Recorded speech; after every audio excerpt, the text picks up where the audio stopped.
Hey everybody, I'm Dynamic John Mickle of Dynamic Carpet Care, and every day I'm asked how to take out stains from a carpet. One of the ones I get asked quite often is, hey, I came home and guess what? The dog left me a little treat, some dog vomit on the carpet. How do I get that out? Well, I'm going to show you how. First, there's a couple things you're going to need. You're going to need your trusty shop vac. You're going to need a couple of white cotton rags or towels. You're going to need 2 spray bottles. Both of them are going to have warm water. One's going to have warm water and some dish detergent. One's going to have warm water and you're going to mix some vinegar in there. That's going to be your neutralizer.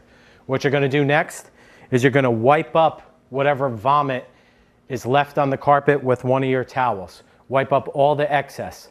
Next thing you want to do is take your cleaner, spray the spot, wipe it up gently. Don't rub on it. Just wipe it very softly or just blot it.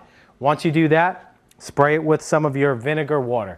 That's going to neutralize the odor. I'm sure it's not a pleasant smell, and you want to make sure to get, just make sure that it's not hitting you right in the face.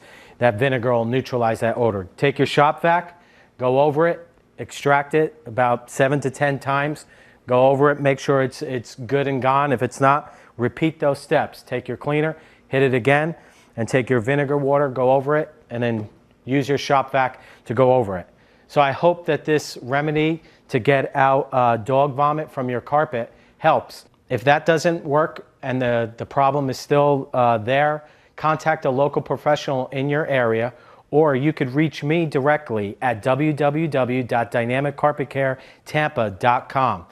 I'm Dynamic John Mickle with Dynamic Carpet Care, and remember, keep it clean, my friends.